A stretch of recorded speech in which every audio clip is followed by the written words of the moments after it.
بسم اللہ الرحمن الرحیم الحمد للہ رب العالمین والعاقبۃ للمتقین والصلاۃ والسلام علی سید المرسلین نبینا محمد وعلی آلہ وصحبہ اجمعین ومن تبعہم بإحسان الی یوم الدین اما بعد۔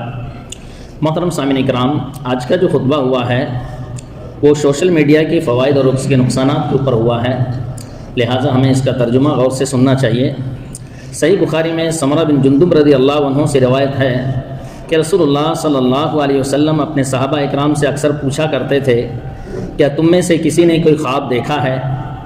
ایک صبح آپ صلی اللہ علیہ وسلم نے فرمایا، آج رات میرے پاس دو فرشتے آئے، انہوں نے مجھے اٹھایا اور مجھ سے کہا چلیے، پس میں ان کے ساتھ چل پڑا۔ اسی طویل حدیث میں ہے کہ ہم ایک ایسے شخص کے پاس پہنچے جو گدی کے بل لیٹا ہوا تھا اور ایک دوسرا شخص لوہے کا آنکڑا لیے ہوئے اس پر کھڑا تھا۔ وہ اس کے چہرے کے ایک طرف سے آتا اور اس کے جبڑے کو چیرتا ہوا گدی تک لے جاتا، اس کے ناک کو چیرتا ہوا گدی تک لے جاتا، اس کی آنکھ کو چیرتا ہوا گدی تک لے جاتا، پھر وہ دوسری طرف مڑتا، وہی کچھ کرتا جو پہلی طرف کیا تھا۔ ابھی وہ اس طرف فارغ نہیں ہوتا کہ پہلی طرف کا حصہ اپنی اصلی حالت پر ہو جاتا، پھر وہ دوبارہ وہی عمل دہراتا ہے۔ حدیث کے آخر میں فرشتے نے اس کی وضاحت کرتے ہوئے بتایا کہ وہ شخص جس کے پاس تم گئے، جس کے جبڑے ناک، آنکھ اور گدی تک چیرے جا رہے ہیں، وہ ایسا شخص ہے جو صبح اپنے گھر سے نکلتا اور ایسی جھوٹی باتیں پھیلاتا جو پوری دنیا کے اندر پھیل جاتی تھی۔ اللہ کے بندوں، دور دراز مسافت کا قریب ہو جانا اور طویل زمانے کا سمٹ جانا اللہ کی ایک بہت بڑی نعمت ہے، مگر یہ ایک آزمائش اور امتحان بھی ہے۔ اللہ رب العالمین نے اپنے نبی سلیمان علیہ السلام کا حال بیان کرتے ہوئے فرمایا کہ جب انہوں نے پلک جھپکنے میں بلقیس کا تخت اپنے سامنے پایا تو فرمایا ھذا من فضل ربی لیبلونی ااشکر ام اکفر، کہ میرے رب کا فضل ہے تاکہ وہ مجھے آزمائے کہ میں شکر ادا کرتا ہوں یا ناشکری۔ اللہ رب العالمین جو بھی نعمت دیتا ہے اس میں اس کی کوئی نہ کوئی حکمت ہوتی ہے، اور بندے اس میں شکر اور کفر کے درمیان مختلف ہوتے ہیں۔ اللہ کے عظیم فضل میں سے یہ موبائل جو آج ہمارے ہاتھوں میں ہے، جنہیں سوشل میڈیا کہا جاتا ہے، یہ وسائل جہاں تک انتہائی مفید ہے وہیں حد درجہ نقصان دہ اور خطرناک بھی ہے۔ ان کے فوائد اور نقصانات کا انحصار ان کے استعمال کرنے والوں پر ہوتا ہے۔ کتنے ہی لوگ ایسے ہیں انہوں نے بھلائی کا کام پھیلانے، دعوت حق دینے، امر بالمعروف اور نہی عن المنکر کا عقیدہ انجام دینے، سچی خبریں پہنچانے، مفید معلومات کے تبادلے، صلہ رحمی اور دنیا کی ہر نئی مفید چیز سے آگاہی کے لیے استعمال کیا ہے۔ یہاں تک کہ یہ لوگ ویڈیو، پیغامات، تحریروں کے ذریعے لوگوں کو اللہ رب العالمین اور اس کے دین کی طرف بلا رہے ہیں۔ وَمَنْ أَحْسَنُ قَوْلًا مِّمَّنْ دَعَا إِلَى اللَّهِ وَعَمِلَ صَالِحًا وَقَالَ إِنَّنِي مِنَ الْمُسْلِمِينَ، اور اس سے بہتر کس کی بات ہو سکتی ہے جو لوگوں کو اللہ رب العالمین کی طرف بلائے اور اچھا عمل کرے اور کہے کہ میں مسلمانوں میں سے ہوں۔ اس کے برعکس کچھ لوگوں نے ان کا غلط استعمال کیا، انہیں برائی پھیلانے، عزتوں کے خلاف جنگ چھیڑنے، جھوٹی خبریں نشر کرنے، غلط معلومات منتقل کرنے، حرام ویڈیو اور بے حیائی کی تصاویر پھیلانے اور ناجائز مقابلوں کا ذریعہ بنا لیا۔ اسی طرح انہوں نے ان آلات کو باطل، شر، فساد، لوگوں کے درمیان پھوٹ ڈالنے، بے حیائی پھیلانے، مذاق اڑانے، قوموں کی توہین اور اخلاقی قدر کو گرانے کے لیے استعمال کیا۔ اللہ رب العالمین کا ارشاد ہے ان الذين يحبون ان تشيع الفاحشة في الذين آمنوا لهم عذاب أليم في الدنيا والآخرة، کہ بے شک جو لوگ یہ چاہتے ہیں کہ ایمان والوں کے اندر بے حیائی پھیلے، ان کے لیے دنیا اور آخرت دونوں میں دردناک عذاب ہے۔ اے مسلمانوں، سوشل میڈیا کے ان پروگراموں کی طرف لوگوں کے بڑھتے ہوئے رجحان کے ساتھ ہمیں اس صورتحال پر نظر ڈالنی چاہیے۔ ان وسائل نے کتنے ہی عرف و رواج بدل دیے، نئی عادتیں پیدا کی، تعلقات توڑ دیے، بعض کے لیے میل جول کے بجائے دوری اور قطع تعلق کا ذریعہ اور سبب بن گئے۔ گھروں کا حال یہ ہے، بڑا ہو یا چھوٹا، سب اپنے اپنے موبائلوں میں مگن ہیں، نہ کوئی بات کرتا ہے، نہ کوئی مکالمہ کرتا ہے۔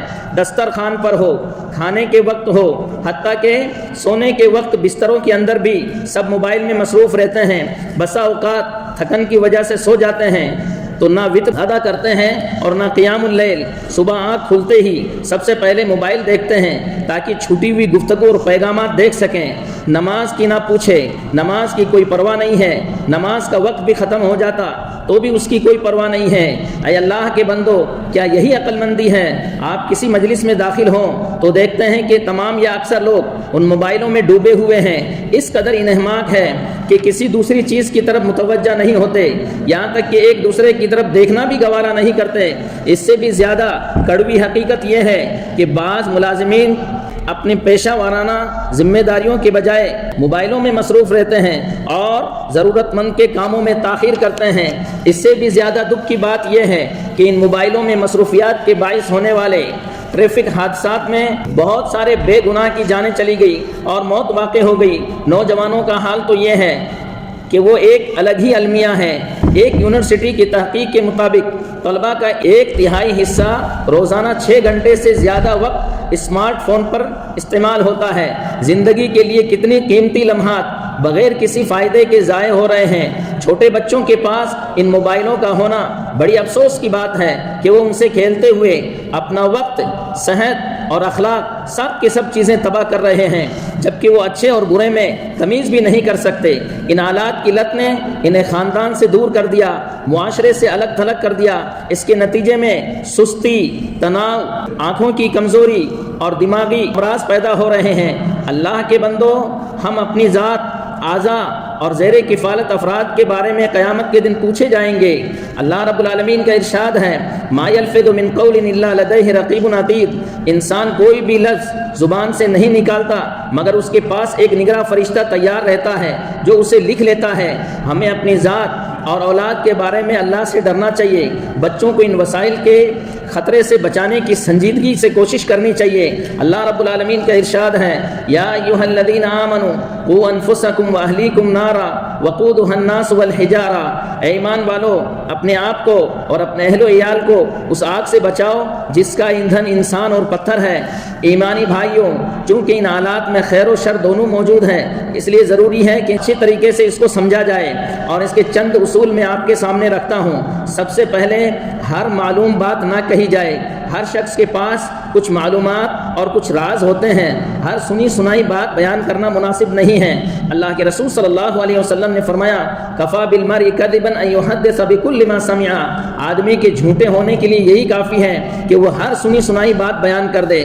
نمبر 2، اگر کسی کی بات نقل کرو تو صحیح ہونے پر پورا خیال رکھو، اور اگر دعویٰ کرو تو دلیل لاؤ۔ یہ باتوں اور خبروں کی جانچ پڑتال کا اہم قاعدہ ہے۔ بغیر تحقیق کے کہا جاتا ہے یا لوگ ایسے کہہ رہے ہیں، اس طرح کی باتوں پہ بھروسہ نہ کریں۔ اللہ کے رسول صلی اللہ علیہ وسلم نے فرمایا، بئس مطیۃ الرجل زعم۔ آدمی کے لیے کتنی بری سواری ہے کہ وہ یہ کہے کہ لوگوں کا یہ گمان ہے۔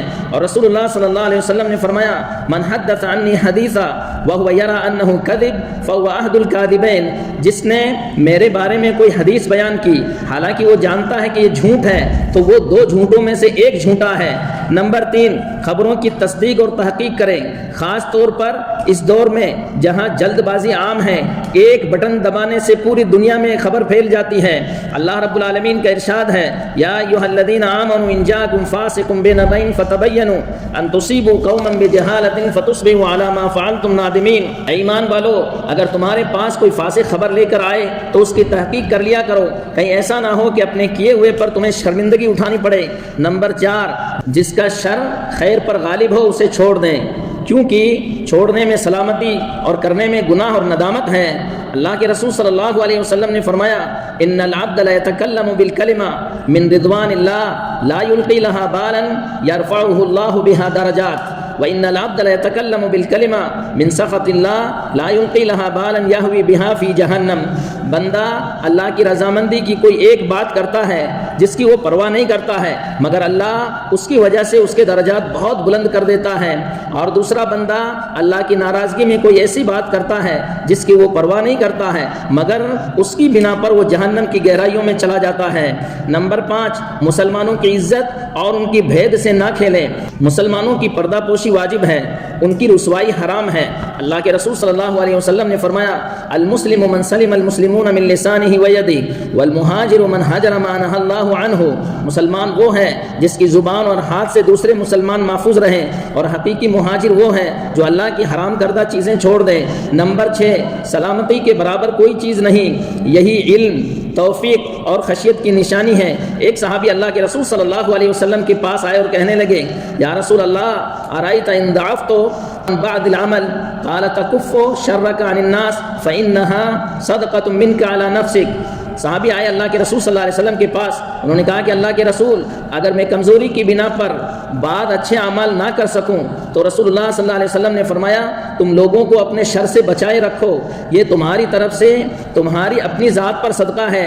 اس لیے اے اللہ کے بندے اللہ سے ڈر، ان موبائلوں کو اپنے لیے نعمت ہی رہنے دے، انہیں فتنہ اور عذاب نہ بنا۔ اللہ رب العالمین کا ارشاد ہے وَلَا تَقْفُ مَا لَيْسَ لَكَ بِهِ عِلْمٌ إِنَّ السَّمْعَ وَالْبَصَرَ وَالْفُؤَادَ كُلُّ أُولَٰئِكَ كَانَ عَنْهُ مسئولا، اور اس چیز کے پیچھے نہ لگ جس کا تجھے علم نہیں ہے، بے شک کان، آنکھ اور دل ان سب کے بارے میں سوال کیا جائے گا۔ اللہ رب العالمین سے دعا ہے ان موبائلوں کو صحیح استعمال کرنے کی توفیق دے اور غلط استعمال سے ہم سب کی حفاظت فرمائے، آمین۔ وآخر دعوانا الحمدللہ رب العالمین، جزاکم اللہ خیرا، والسلام علیکم ورحمۃ اللہ وبرکاتہ۔